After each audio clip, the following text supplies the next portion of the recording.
Well, what is going on, YouTube? Welcome back to A Therapeutic Edge. I've got something really, really cool to show you, and it comes from right here. This, of course, this coin came from Blade Show Atlanta. This is a Tactical Everyday Dad coin. Anthony, who is, in fact, a Tactical Everyday Dad, has got a really excellent eye for knife design. I love his stuff. I would love his stuff even if we weren't friends, but we are, which makes it even more fun for me. So what am I talking about for those of you that may not know? Well, a while back he released these two. This is the Kermode and this is the Grizzlar. Of course, this Grizzlar belongs to Women Carry Knives, and it is a special edition from Blade Show in S90V. Okay, that's just awesome. This is a prototype Kermode. Now, the standard Kermodes are available, but they're a flat grind with a secondary bevel. This, of course, look at that. This is my all-time favorite EDC fixed blade. It goes everywhere with me. A little later,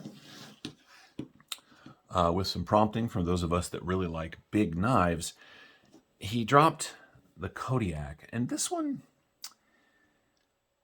you know, it didn't land as hard as I thought it should have. Of course, this is a knife right up my alley, but I get that. There are a couple of things that happened. One, the maker of this knife made some changes to Anthony's design that weren't part of the original deal.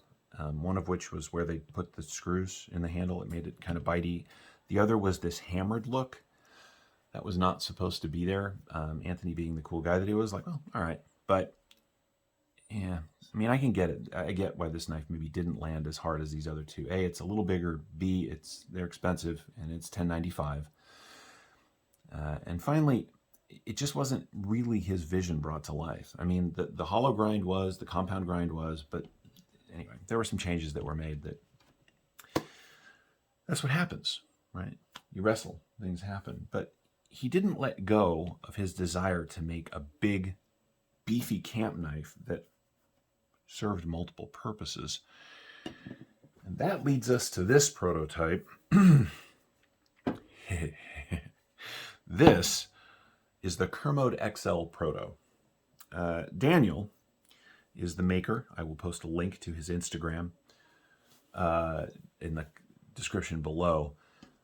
Daniel is responsible for this monster, and you can see the family line, right? The Tanto's a little less aggressive, but definitely you can see where they were going. This is an enormous, thick slice of Cru-wear. It is axe ground. It is very sharp. It is very comfortable in hand. It's got jimping here for your thumb and forward on the blade in case you want to use this Tanto down here for, for whatever feathering or whatever you're going to do. It is really built for use. Now, this one happens to be in walnut with brass lanyard tube and brass or copper? It's brass. Copper, excuse me. Copper lanyard tube and copper pin. This is a spectacular knife. It just is. My favorite big knife, sort of all time, as many of you know, is the Bark River JX5, designed by Chris Tanner. I love this thing. However, there were times when I've been using it that I wished it was just a little smaller. And it, in fact, hi puppy. My dog is loving on me, which is very sweet. That's been kind of an issue because I hadn't found one. And then Anthony dropped this thing on me at Blade Show. This is everything I love about the JX5, just a little more compact. This is a remarkable tool. Now, these are going to be about $350 when they drop. They're going to come in a variety of different handle materials. But what you see is what you're going to get. They originally made a prototype that was a little thinner and had a more traditional grind, but they got together and realized they wanted to make something a little more, just a little more. And so this is what they've come up with. So let's do some specs, and then we'll do some size comparisons. Overall, from end to end, you are looking at 1, 2, 3, 4, 5, 6, 7, 8, 9, 10.5 inches overall. The blade, 1, 2, 3, 4, 5.25 inches of cutting on 1, 2, 3, 4, 5 3/4 of CPM Cru-wear. The grip area, 1, 2, 3, 4, just about 4.5 inches, so lots of room, right? But I want to point out the handle is not bulky. It is really well executed, right? So you get a really, really positive grip on this thing. It's very nicely done. I mentioned that it's a thick slice of Cru-wear. I wasn't kidding.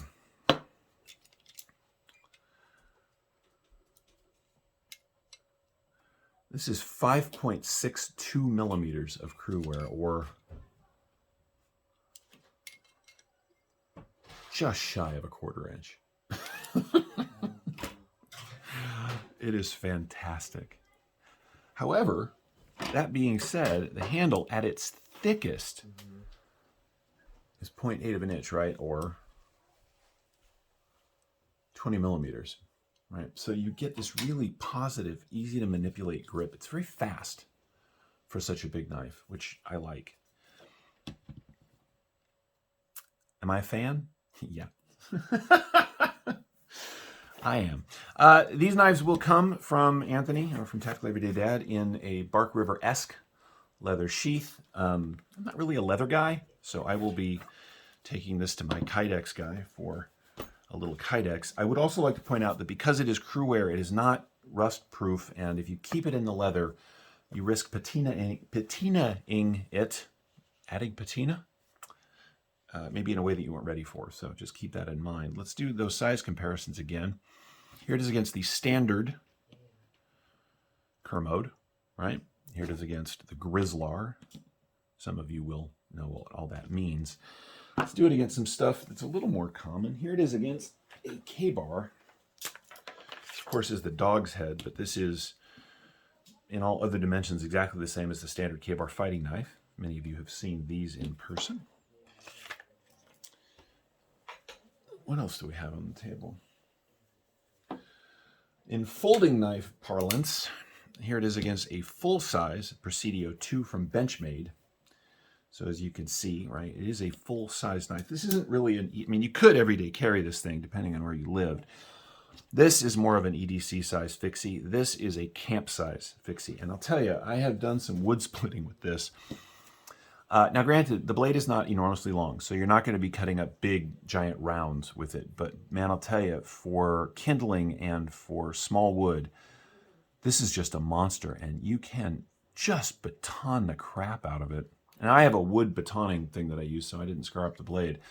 But I have cut up everything from paper to feather sticked with it. I've done all sorts of stuff. Now, feather sticking, okay.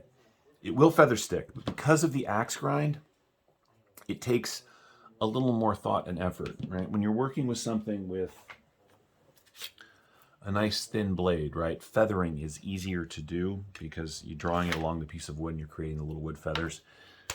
This will try to step away from the material you're cutting on unless you are paying a lot of attention, but it is totally possible. I've used this thing to cut up food because it's a camp knife. Why wouldn't you? And it does a great job at that. Now, you're not going to be cutting extra fine, thin slices of onion with it, because it's Cru-wear and it'll take on color really fast, but also because of that axe grind. But you can cut up basic food with it very comfortably. Yes, I admit it. I'm a fan. But here's the best part. I would be a fan of these knives even if I didn't know Anthony at all, because they are interesting. Right? The Grizzlar and the Kermode are phenomenal EDC size tools. The XL Kermode is a marvelous full-size camp knife. The Kodiak is, if nothing else, truly interesting to look at and use. This, I get it. This probably isn't everybody's cup of tea, but I do love it. Right? And there is a new one coming as well. Let's see if I can find that. Yeah. This is dropped already. This is the Tactical Everyday Dad SFB. This is also in Magna Cut. These are about, how much are these? Hang on. Excuse my piece of paper. I have to have notes. Yeah, okay, so the SFB, and the reason I'm not showing you a ton of this one is because there's a full review of this coming. This is about 315 bucks. This is going to give the Kermode a run for its money for perfect EDC size knife, but we'll see how that falls out. But I mean, look at these knives. They are interesting and well sorted, and these two in particular coming, and these three in particular coming from Daniel. Again, I'll put Daniel's Instagram in the description. Are so well done. They just are. So, is this worth $350 when the time comes? Yeah. Now, you guys know my fixed blade collection is nowhere near the same size as my folder collection, because why would it be? Some people are like that, but I have very specific stuff. But I got to tell you, Anthony's fixed blades have taken a place of honor in my fixed blade collection. I mean, this thing now sits with the BK9, which I have modified a little bit, and my JX5 as favorite larger sort of camp / monster knives. Is this the same size as these two? No. Is there one coming that might be? Maybe. Anthony, get on it, man.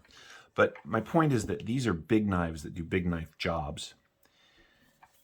The XL Kermode manages to do those big knife jobs in a much more, by the way, this thing is fantastic. If you don't have a Becker BK9, you should get one. The Kermode XL here manages to do really big knife work in a very containable and controllable size. I absolutely love this thing. Let's weigh it out before we go, just because that's something we do. Stand by just a second. Sorry about that. Let's go ahead and weigh it out.